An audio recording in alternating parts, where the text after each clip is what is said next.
আজ তোমাদের সাথে একটি মাছের ঝোলের রেসিপি শেয়ার করব। কোথাও বাড়ির থেকে বাইরে বেড়াতে গেলে ঝটপট এসে বাড়িতে বানিয়ে নিতে পারবে এই মাছের ঝোল। খেতে যেমন সুস্বাদু তেমনি তাড়াতাড়িও রান্না হয়ে যায়। সেই রেসিপিটা তোমাদের সাথে শেয়ার করব। কাছে দূরে দেশে ও দেশের বাইরে সবাইকেই দেখার অনুরোধ রইল। একটু কাজের জন্য বাইরে গিয়েছিলাম।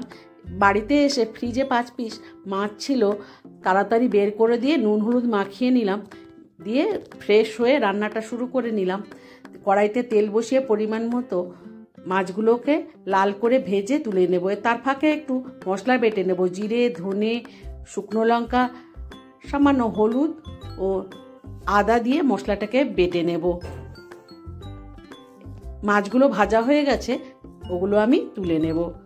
পটল কেটে নিয়েছি, পটল কেটে নুন হলুদ মেখে নিয়েছি। ওই তেলের মধ্যেই পটলগুলোকে লাল করে ভেজে তুলে নেব। যারা নতুন বন্ধু আছে ইউটিউব থেকে দেখছো তারা আমার চ্যানেলটিকে সাবস্ক্রাইব করে নিও। ফেসবুক ও ইনস্টাগ্রাম থেকে দেখলে ফলো করে নিতে ভুলো না। দেখো পটলগুলোও লাল করে ভাজা হয়ে গেছে। কড়াইতে ধরবে না বলে কড়াইটা চেঞ্জ করে নিয়ে একটু তেল দিয়ে জিরে তেজপাতা ফোড়ন দিয়ে বেটে রাখা মশলা, নুন দিয়ে একটু নেড়ে চেড়ে নিয়ে কাশ্মীরি লঙ্কার গুঁড়ো একটু দিয়ে দিলাম। 1 চামচ টক দই বাড়িতে ছিল, টক দই দিয়ে বেশ ভালো করে খুন্তি দিয়ে নেড়ে চেড়ে নিয়ে মশলাটাকে কষে নেব। আমি যেভাবে এই মাছের ঝোলটা তৈরি করছি তোমরাও একবার বাড়িতে এইভাবে তাড়াতাড়ি রান্না করে খেয়ে দেখো। আশা করি তোমাদের কাছে ভালো লাগবে। দেখো মশলাটা কষানো হয়ে গেছে, মশলা থেকে তেল ছেড়ে এসছে। এরপর ভেজে রাখা পটলগুলো দিয়ে দেব। পটলগুলো দেওয়ার পর মশলাটাকে আরও কিছুক্ষণ কষিয়ে নেব। মাছের ঝোলটা খেয়ে ভালো লাগলে একটু লাইক, শেয়ার ও সাবস্ক্রাইব করতে ভুলো না। এবং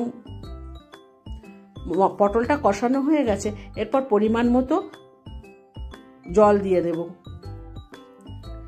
ঝোলটা ফুটে উঠেছে, আর একটু খুন্তি দিয়ে নেড়ে চেড়ে নেব।